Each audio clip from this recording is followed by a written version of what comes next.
Buenas tardes, mi nombre es Virginia Alhambra Díaz, soy odontóloga tanto en atención primaria como en el ámbito privado y mi especialidad es la cirugía oral. Agradezco mucho la invitación por parte del comité colaborador por haberme hecho formar parte de este proyecto y espero poder transmitir de manera correcta el mensaje que se me ha transmitido a lo largo de mi formación y que sobre todo se transmite en las formaciones continuadas de manera constante en medicina bucal. Y es el papel tan fundamental que tenemos los profesionales sanitarios y en mi caso los odontólogos, para ser el primer eslabón de una cadena donde la base fundamental es la salud y bienestar del paciente a través del diagnóstico preventivo. Por ello, es muy importante estar en continuo aprendizaje para poder brindar a nuestros pacientes los tratamientos adecuados a sus necesidades y saber identificar aquellos indicios que nos pueden hacer sospechar de cierto tipo de lesiones. Desde aquí agradezco mucho el papel de los profesionales sanitarios de atención primaria, en este caso, ya que la ponencia va enfocada a las biopsias de la cavidad oral en este ámbito, pero también a aquellos profesionales de ámbito privado que deciden llevar a cabo este tipo de técnicas y sobre todo a cualquier profesional que aun en caso de duda o que no sepa realizar este tipo de procedimientos por no entrar dentro de sus competencias, decide derivarlo a un especialista, demostrando amor a su profesión y preocupación por su paciente. Comenzaremos indicando el índice y la estructuración de la exposición, la cual consta de los siguientes puntos, los cuales vamos a ir desarrollando a continuación.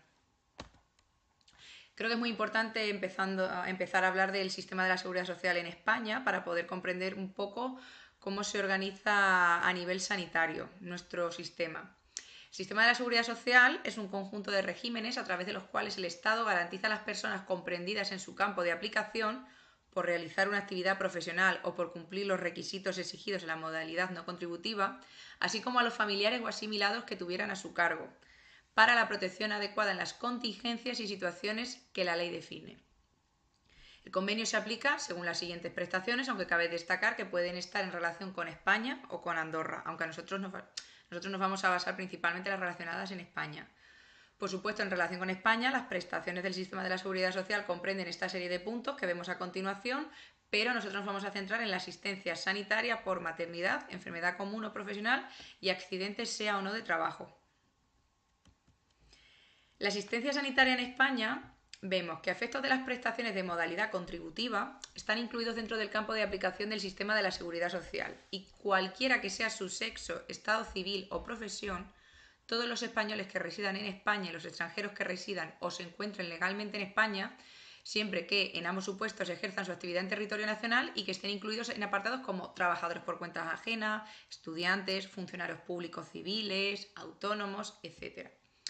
Pero lo más importante es indicar que el sistema público de salud cubre casi todas las atenciones, pero de las básicas solo se excluyen la atención dental, ahora especificaremos más adelante, y los artículos ópticos como son las gafas. Además, desde este año ya no quedan excepciones y todos los residentes en España, nacionales y extranjeros, están cubiertos. Por todo ello es uno de los mejores sistemas sanitarios del mundo, a menos en cuanto a lo que se denomina como cobertura universal. En lo que respecta al papel del odontólogo, es bueno recordar que en España la Ley 10/1986 del 17 de marzo, desarrollada por el Real Decreto 1594/1994 del 15 de julio, regula la profesión del odontólogo, el protésico, el higienista dental y fue publicada en el Boletín Oficial del Estado el 8 de septiembre de 1994.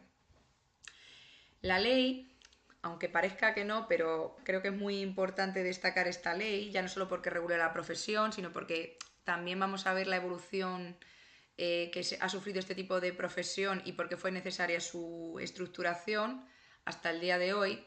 Bueno, pues esta ley se creó para la creación y estructuración de los profesionales sanitarios de odontólogos, protésicos e higienistas dentales, con la finalidad de hacer posible y efectiva la atención en materia de salud dental a toda la población.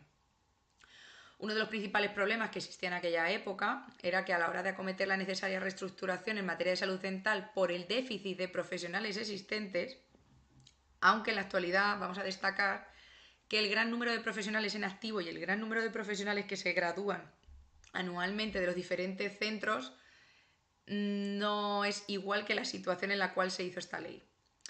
El desarrollo de estas profesiones, incluidas en esta ley, odontólogo, higienista, protésico, ha de cumplir y debía de cumplir las exigencias de calidad y nivel formativo acordes con los actuales conocimientos técnicos y científicos con las necesidades sanitarias y asistenciales de la población y con los requisitos de homologación internacionalmente admitido. A mí me parece que este apartado es muy importante porque se deben de cumplir las exigencias de calidad y nivel formativo acordes con los actuales conocimientos técnicos y científicos.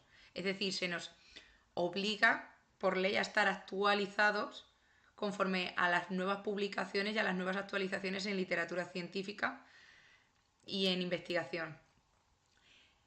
Muy importante, las especialidades médicas en estomatología y cirugía maxilofacial continúan siendo el máximo nivel médico especializado en este campo de salud y verán completadas sus posibilidades efectivas de actuación con la colaboración e integración de los profesionales que antes han quedado reseñados.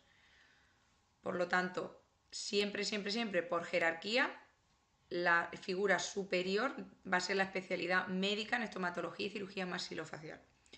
Con todo esto, cabe destacar, por tanto, la gran importancia que tuvo esta ley y que tiene esta ley hoy en día para poder diferenciar a los profesionales de la salud bucodental para poder a toda la población. La jerarquía que se establece en cuanto a competencias en las diferentes profesiones, siendo todas muy importantes, y sobre todo en lo que respecta a nuestra exposición, que es el papel de todos aquellos profesionales de nuestro ámbito que atienden pacientes diariamente, los cuales deben de estar debidamente formados para poder prevenir, diagnosticar y tratar, sin excepción. Si analizamos los siguientes artículos y sus puntos, destacamos que en el punto 2, en el artículo 1, punto 2, los odontólogos tienen capacidad profesional para realizar el conjunto de actividades de prevención, diagnóstico y de tratamiento relativas a las anomalías y enfermedades de dientes, boca, maxilares y tejidos anexos. Y en el artículo 3, donde se destaca el papel del higienista bucodental, que es una profesión fundamental en cualquier tipo de consulta, donde entre sus competencias se encuentra la promoción de la salud y en ella, en mi opinión, podemos incluir que el higienista puede contribuir mucho a la detección de lesiones susceptibles de sospecha, que posteriormente van a ser derivadas al odontólogo. Es decir, el higienista tiene la capacidad de que cualquier lesión que vea fuera de la normalidad la puede derivar al odontólogo, porque como yo siempre digo, 4 ojos ven más que 2 y puede ser de gran ayuda. ¿Qué cubre el dentista en la seguridad social en España? Pues una de las preguntas más frecuentes que se plantean los usuarios es esta. Aunque hace varios meses el Gobierno anunció que estudiaría la ampliación de las coberturas del Servicio Público de Salud, en lo que a tratamientos dentales se refiere, lo cierto es que, aunque no se han modificado dichas coberturas y los pacientes todavía tienen que acudir a consulta privada para determinados tratamientos, hay que destacar que en España esta cobertura, aunque va a haber actualizaciones nuevas, se estructura por franjas de edad y por tipología de tratamientos. Podemos ver cómo existen tratamientos dirigidos hacia la población infantil y tratamientos dirigidos hacia la población adulta. Dentro de los tratamientos dirigidos a la población adulta destacamos las prestaciones de cirugía menor de la cavidad oral y de biopsias, aunque yo creo que aquí, más bien que para ser una indicación o un servicio prestado a la población adulta, también se puede llevar a cabo en niños. Gracias a Dios, normalmente no se suelen hacer biopsias en niños, salvo casos muy excepcionales, pero para ambas franjas de edad se podría incluir este tipo de cirugías. ¿Qué tratamientos odontológicos no están incluidos? En cualquier caso, el dentista del Servicio Público de Salud no cubre aquellos tratamientos enmarcados dentro de lo que se conoce como la odontología estética, como carillas, implantes dentales, blanqueamientos u ortodoncia, y debe de acudir a la clínica privada. Podemos indicar que en función de la comunidad autónoma la cobertura por parte de la Seguridad Social puede variar. Es decir, vamos a encontrar prestaciones parecidas pero a la vez diferentes, como podemos encontrar en el siguiente cuadro comparativo de tratamientos especiales de modelos mixtos entre Castilla y León y Castilla-La Mancha. Desde el ámbito del SESCAM de Castilla-La Mancha podemos valorar cómo en el cuadro que presentamos a continuación, dentro de la cartera de servicios de la Unidad de Salud Bucodental, se recalcan las prestaciones de cirugía menor en la cavidad oral, revisión oral para la detección precoz de lesiones premalignas y biopsias de lesiones comunes. Como curiosidad, y para aquellos que puedan estar interesados, hace muy poco se ha establecido un plan para la ampliación de la cartera común de servicios de salud bucodental en el Sistema Nacional de Salud, aprobado en el Pleno del Consejo Internacional del Sistema Nacional de Salud celebrado el 15 de junio del 2022, y dentro de esta ampliación de cobertura se siguen manteniendo estas prestaciones que son las fundamentales para nuestra exposición, como son las exodoncias quirúrgicas, cirugía menor, detección precoz de lesiones premalignas y en su caso biopsia de lesiones mucosas. O sea, estamos destacando que a nivel de unidad de salud bucodental se van a realizar biopsias de lesiones mucosas, con lo cual aquellas lesiones a nivel óseo, por supuesto, nos deja claro que se deben de derivar a estomatología o en nuestro caso a cirugía maxilofacial. Y por último, y muy importante, es la educación sanitaria para la autoexploración de la cavidad oral en la búsqueda de lesiones de sospecha de malignidad. Es decir, por supuesto, es digna de ser destacada porque es muy interesante formar a los profesionales, pero también es muy interesante formar a los pacientes a autoexplorarse y poder identificar aquellas lesiones que se salen de la normalidad, sobre todo en aquellos pacientes que han padecido un cáncer hace muchos años y le han tenido tratamiento, o cualquier tipo de lesión previa que haya sido extirpada, pues al paciente hay que decirle y hay que indicarle que debe de prestar una mayor atención a autoexplorar su cavidad oral por si ve algo que salga fuera de la normalidad.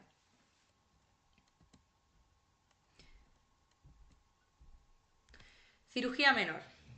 Creo que es muy importante debido al congreso en el que nos encontramos, en mi ámbito, relacionar la cirugía menor con la biopsia oral.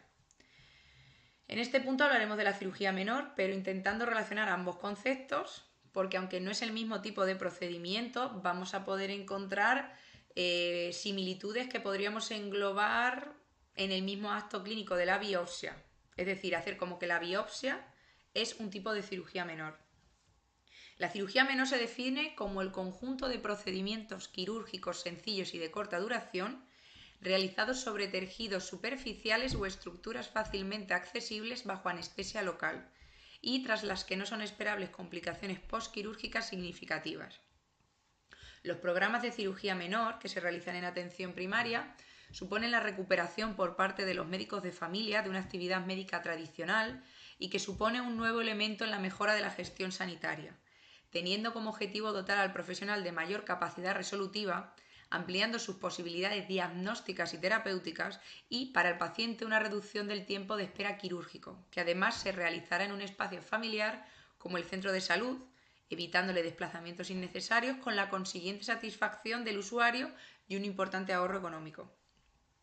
La cirugía menor tiene como características comunes la utilización de prácticas quirúrgicas sencillas y de corta duración, entre 15 y 30 minutos, se realiza en tejidos superficiales y o accesibles y que, precisando en general anestesia local, tienen un riesgo y unas complicaciones postquirúrgicas escasas, pudiendo realizarse en el quirófano de un hospital, en un centro de salud o incluso en el mismo domicilio del paciente. La preparación y el desarrollo de estas habilidades quirúrgicas se asocia a la experiencia y a la formación médica continuada del profesional, y van a ser las bases sobre las que vamos a sentar la realización de las diferentes técnicas quirúrgicas que vamos a explicar a continuación. La licenciatura de Medicina y Cirugía habilita legalmente al médico a llevar a cabo técnicas de cirugía menor, pero el odontólogo, aunque también varía mucho de la formación, también está capacitado para llevar a cabo biopsias sencillas. Dentro de las competencias del odontólogo general, a pesar de que que podemos llevar a cabo biopsias, tenemos que tener en cuenta una serie de premisas muy importantes. Es decir, no debemos intervenir si no conocemos el diagnóstico o la técnica a realizar. Tenemos que ver qué tipo de técnica quirúrgica es la indicada para el tipo de lesión ante el que nos encontramos. Tenemos que intentar evitar técnicas quirúrgicas destructivas ante las lesiones, porque si no, no vamos a poder llevar a cabo ese análisis anatomopatológico. Tenemos que informar muy bien al paciente de lo que se le va a realizar y tenemos que obtener un consentimiento expreso y firmado por parte de él. En cirugía menor tenemos muy pocos riesgos, pero son riesgos. Por ello, al paciente hay que realizarle una evaluación preoperatoria, como siempre se hace ante cualquier tipo de procedimiento, donde se van a valorar los siguientes puntos. Aquellas enfermedades concomitantes, como puede ser una diabetes mellitus evolucionada, por los problemas de cicatrización que supone y el riesgo de infección, una vasculopatía periférica grave, fallo orgánico grave, coronopatía, déficit inmunitario, trastornos circulatorios, inmunodeficiencias, hepatitis aguda o crónica, es decir, todos aquellos procesos que pueda influir a la hora tanto de tomar la biopsia como al posoperatorio que supone. Alergia a anestésicos locales. En un bajo porcentaje de la población se dan reacciones alérgicas a los anestésicos locales, pero siempre hay que tenerlo en cuenta y preguntar al paciente si ha tenido problemas anteriormente con la anestesia. Si hay algún tipo de alteración de la coagulación patológica o farmacológica, es importante conocer esto y en caso de que haya algún tipo de problema, que el paciente acuda a su médico para una valoración y una revisión, ya que nosotros como dentistas en atención primaria, al llevar a cabo una biopsia de tejidos mucosos y tejidos blandos, tenemos un mayor riesgo de sangrado. Tenemos que ver si existe algún tipo de problema en los antecedentes de la cicatrización queloide o hipertrófica, situaciones que provoquen atrofia cutánea o alguna interferencia en la cicatrización normal y en sujetos no colaboradores. Por supuesto, vamos a decirlo muchas veces y destacarlo muchas veces, siempre informando al paciente de lo que se le va a realizar y obteniendo un consentimiento. Hay que tener ciertas reservas y debemos de tener en cuenta ciertas precauciones, que aunque también se pueden englobar dentro de la evaluación preoperatoria, es importante indicarlas, como puede ser una hipersensibilidad cutánea a agentes de uso tópico, como puede ser una anestesia tópica, tratamiento con fármacos inmunosupresores, precaución con la utilización de algún tipo de fármaco vasoconstrictor, valvulopatías y profilaxis de la endocarditis bacteriana, en el caso de que sea una biopsia muy cruenta, que normalmente el tipo de biopsias que nosotros hacemos no lo suele suponer, pues valorar si el paciente es necesario que tome algún tipo de profilaxis de endocarditis bacteriana, siguiendo las pautas que recomienda la literatura actual. Y tenemos que tener en cuenta si el paciente tiene cierto tipo de circunstancias locales que impiden tomar la biopsia, como puede ser que sea una lesión maligna, nunca debemos de intervenir una lesión maligna, o si tenemos duda no intervenirla, como hemos dicho anteriormente, si hay antecedentes de una mala cicatrización y sobre todo no intervenir en aquellas zonas de riesgo con estructuras nobles como puede ser la cara y el cuello, ángulo mandibular, sien, zona retroauricular, aunque normalmente nosotros nos vamos a basar de los labios hacia adentro. Por lo tanto, repetimos, las reglas de oro de la cirugía menor, según Plaza y Arribas: no intervenir ningún tipo de patología maligna, localizar estructuras subcutáneas para no ir con el bisturí a ciegas, toda lesión extirpada se debe de remitir a anatomía patológica, hay algún tipo de excepciones. Yo, por ejemplo, en el caso de cirugías de terceros molares incluidos, que suelen tener algún quiste asociado, la mayoría de las ocasiones no es ningún tipo de quiste maligno, pero yo prefiero mandarlo a analizar anatomía patológica por si acaso. Y sobre todo, ante la duda, no intervenir. Como en cualquier intervención médica, cirugía menor, el material quirúrgico se distingue en material fungible y no fungible. La elección del instrumental es la piedra básica para el desarrollo de un programa de cirugía menor. Este tipo de instrumentación, su calidad, su estado de conservación, intervienen de manera directa en la obtención de unos buenos resultados a la hora de tomar la biopsia. Cada material tiene su uso específico y debe de ser utilizado correctamente. Dentro del material no fungible, la caja de cirugía menor, aunque vamos a hablar de dos tipos de cajas, de cirugía menor y de cirugía avanzada, y algún tipo de instrumento que normalmente también nos puede resultar de ayuda, dentro de la cirugía menor básica vamos a encontrar un mango de bisturí del número 3, con hojas desechables del número 10 y 15, yo normalmente prefiero usar una hoja de bisturí del número 15, un portaagujas estándar de 14 centímetros, dos pinzas de hemostasia tipo mosquito curvas sin dientes, unas pinzas de disección tipo Adson de 12 centímetros con dientes, unas pinzas de disección estándar de 14 centímetros sin dientes, unas tijeras Mayo de 14 centímetros rectas con terminación roma y unas tijeras de Metzenbau de 14 centímetros curvas con terminación roma. Aunque aquí, según la literatura y lo recomendable es tener este tipo de material, como muchos compañeros sabrán, no todos los centros de salud ni todos los gabinetes cuentan con un material tan específico y tan especializado, y tenemos que trabajar con los medios que se nos dan. También podemos tomar biopsias con materiales mucho más básicos que esta caja de cirugía básica, pero lo recomendable es esto. Luego, a la hora de trabajar con una cirugía, con una caja de cirugía menor avanzada, pues ya vamos a añadirle a este material que hemos indicado, pues unos separadores de doble uso, unas tijeras de disección iris curvas, un portaagujas estándar de 16 centímetros, unas pinzas Kosher, un mango de bisturí del número 4 con hojas desechables del número 21, y ya, pues si podemos contar con un bisturí eléctrico o un material de crioterapia, mejor que mejor. Pero vuelvo a repetir, cada centro de salud es un mundo, cada gerencia es un mundo y cada gabinete es un mundo y cada doctor que habitualmente trabaja ahí es un mundo y lleva a cabo determinados procedimientos o no. En cuanto al material fungible, sería el básico para cualquier tipo de intervención: guantes estériles, hoja de bisturí, punch de biopsia, suturas reabsorbibles y no reabsorbibles, grapadoras, suturas adhesivas, jeringas, vendas, frascos para biopsias, antisépticos, anestésicos, formaldehídos. Yo normalmente, aunque lo más cómodo es usar una sutura no reabsorbible en boca, yo prefiero usar una sutura no reabsorbible y retirar los puntos por mí misma a la semana para ver la evolución de esa herida y si realmente he retirado todo lo que tengo que retirar o no. En la imagen podemos ver unas pinzas de chalación, las cuales son ideales para la estabilización de los tejidos, donde se va a llevar a cabo la intervención de un quiste. Yo no he tenido el placer de trabajar con este tipo de pinza, pero espero que algún día podré trabajar para llevar a cabo la intervención de un quiste. Por lo tanto, la biopsia puede ser considerada una cirugía menor porque tiene las características comunes que hemos indicado.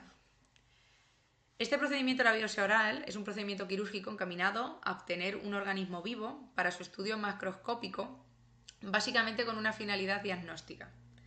Otros objetivos de este procedimiento son establecer un diagnóstico definitivo de la lesión en base al aspecto histológico, establecer un pronóstico para las lesiones malignas y premalignas, en algunos casos facilitar la prescripción de tratamientos específicos, contribuir en la evaluación de la eficacia de los tratamientos y en cualquier caso constituir un documento con evidente valor médico y legal.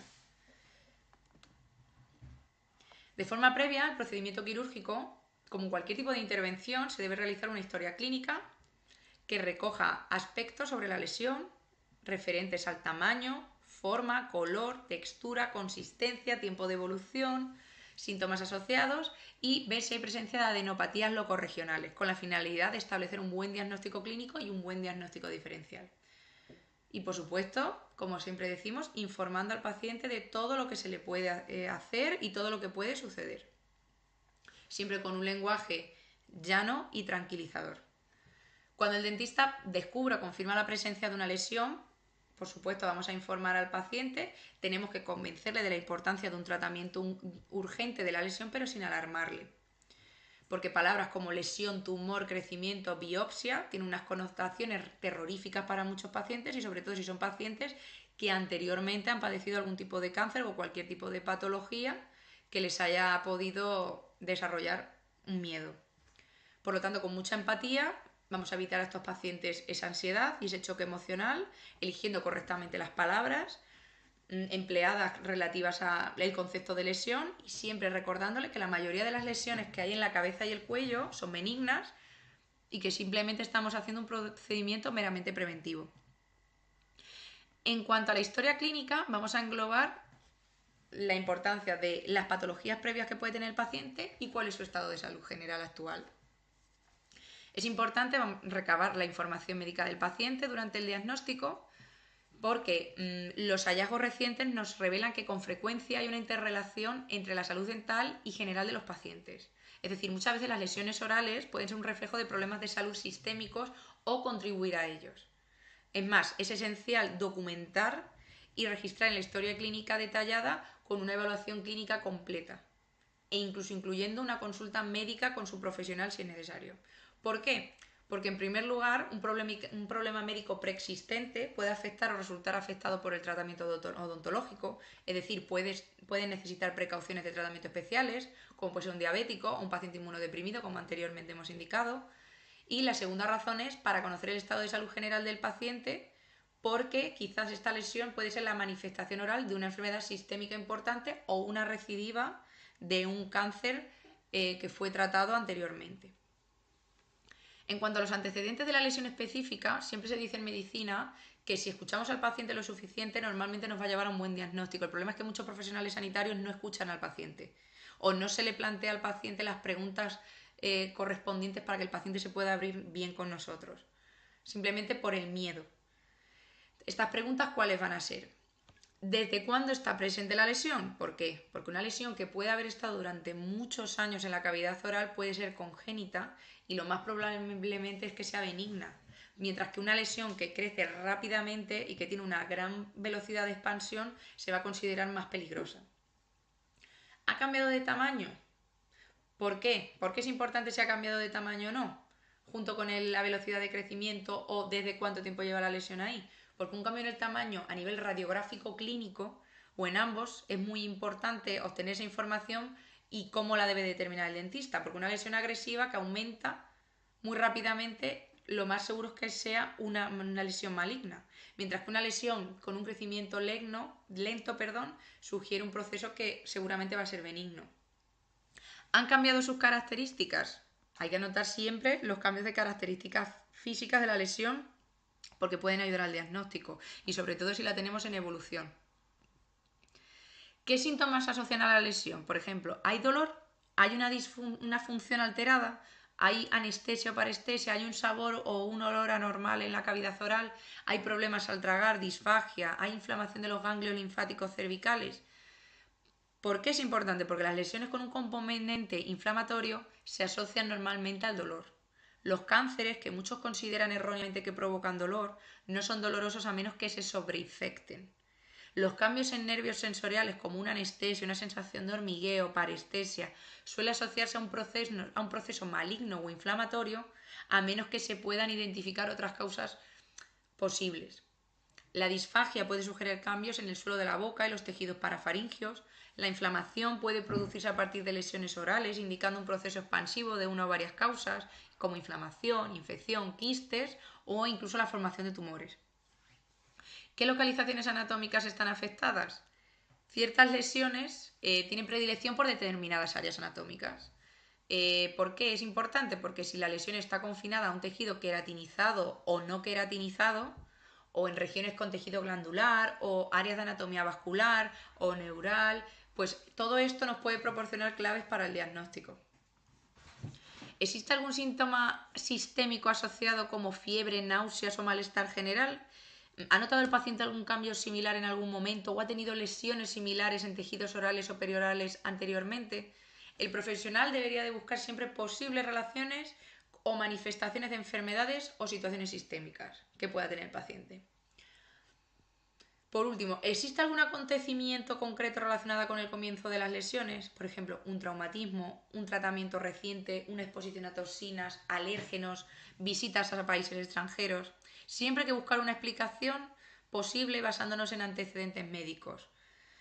Porque siempre puede haber algún tipo de antecedente médico, dental, familiar o social del paciente. Con frecuencia, muchas veces las lesiones orales y periorales son provocadas por hábitos parafuncionales, alimentos duros o muy calientes, enfermedades que afectan a la dentadura como caries, periodontitis, dientes fracturados, por algún suceso determinado o por la exposición a algún agente conocido. Por ejemplo, es muy típico que vengan lesiones de larga evolución que suelen tener un aspecto muy feo en personas mayores que suelen tener dientes fracturados o dientes con caries y se generan lesiones por un traumatismo crónico que incluso a los pacientes esas úlceras les puede generar hasta fiebre, pueden desarrollar hasta fiebre y que incluso con el aspecto que presentan pueden asustar al profesional y al propio paciente, pero ese tipo de lesión tiene una solución muy fácil que es pulir los bordes cortantes del diente o en su caso la extracción en el caso de que lo necesite. Por eso siempre hay que buscar algún tipo de acontecimiento concreto que podamos relacionar con esa aparición de lesiones.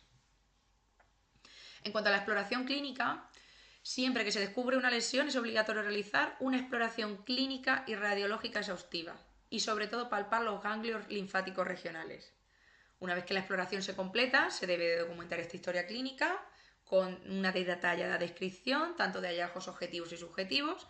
Incluso podríamos llevar a cabo un esquema, dibujar un esquema de dónde se localiza, cómo se orienta, qué forma y dimensiones tiene. y incluso sería muy útil llevar a cabo fotografías digitales de alta calidad para documentar los detalles y sobre todo para ver la evolución en caso de que dejemos esta lesión para evolución. ¿Qué es muy importante en esta exploración? La localización anatómica de la lesión, es decir, tenemos que averiguar qué tejidos están participando en esa lesión, basándose en la localización en la que se encuentra, las características físicas generales de la lesión, por eso es muy importante las fotografías, como hemos indicado. Si son lesiones únicas frente a lesiones múltiples, la presencia de múltiples lesiones es una característica importante. Si se encuentran múltiples ulceraciones dentro de la cavidad oral, el dentista debe de pensar que hay posibilidades específicas para el diagnóstico diferencial, como puede ser que sea la manifestación de una enfermedad sistémica, una bajada de defensas, etc. En cuanto al tamaño, forma y crecimiento de la lesión, se deben documentar el tamaño y la forma. El crecimiento también se debe de anotar. Si el aspecto de la lesión es liso, ligeramente elevado, endofítico, exofítico, sesilo-pediculada, porque eso nos puede orientar un poco en el diagnóstico diferencial. En cuanto al aspecto de la superficie de la lesión, el epitelio superficial de una lesión puede ser liso, lobulado verruciforme o irregular. Y es muy importante ver si hay una ulceración en la misma lesión como en sus características y sus márgenes. Coloración de la lesión. El color de la lesión es muy importante. ¿Por qué? Porque puede ser el reflejo de varias características e incluso del origen de muchas lesiones. Un crecimiento azul oscuro que se aclara con la presión sugiere una lesión vascular. Una lesión azulada clara que no se aclara con la presión puede indicar un quiste de retención mucoso. Una lesión pigmentada dentro de la mucosa puede apuntar a un tatuaje traumático de material de restauración o un tumor melanótico. Pero lo más importante son aquellas lesiones blancas queratinizadas que pueden reflejar una reacción a un traumatismo local repetido, como hemos dicho anteriormente, el ejemplo que hemos dicho, o que pueden presentar cambios potencialmente premalignos. Mucho cuidado con aquellas lesiones de la cavidad oral blancas que no se eliminan al raspado y sobre todo aquellas lesiones eritematosas o mixtas roja y blanca, porque pueden representar un pronóstico incluso peor para cambios displásicos de una lesión blanca. La forma de los bordes y la movilidad. Si se trata de una masa, el dentista va a poder determinar si esta masa está fija a los tejidos profundos o si se mueve libremente. La consistencia de la lesión a la palpación se puede describir como blanda, depresible, como por ejemplo puede ser un fibroma o una neoplasia, o dura, como puede ser un torus o una exóstosis. Si existe presencia de pulso, la palpación de una masa grande revela un pulso rítmico que es sugerente de un componente vascular significativo, es decir, el paciente debe derivarse al especialista para su tratamiento debido al riesgo de hemorragia grave si se realiza un procedimiento quirúrgico como puede ser una biopsia. Es decir, tenemos que evitar totalmente llevar a cabo biopsias en aquellas lesiones que podemos ver que pueden tener origen vascular. Y por último, el examen de los ganglios linfáticos. Ninguna evaluación de una lesión oral está completa sin un examen completo de los ganglios linfáticos regionales. Este examen se debe realizar antes de efectuar la biopsia. En ocasiones las linfadenitis se desarrollan en los ganglios regionales tras un procedimiento quirúrgico como una biopsia, es decir, nos podemos equivocar si realizamos la palpación posteriormente a la biopsia. Y por lo tanto se crea un problema diagnóstico añadido. En este caso puede ser difícil diferenciar entre una linfadenitis reactiva como secuela de un procedimiento quirúrgico o como una infección regional coincidente con una inflamación o la diseminación de una metástasis del tumor en cuestión. Es decir, es difícil llevar a cabo una palpación de los ganglios aunque parezca un proceso fácil.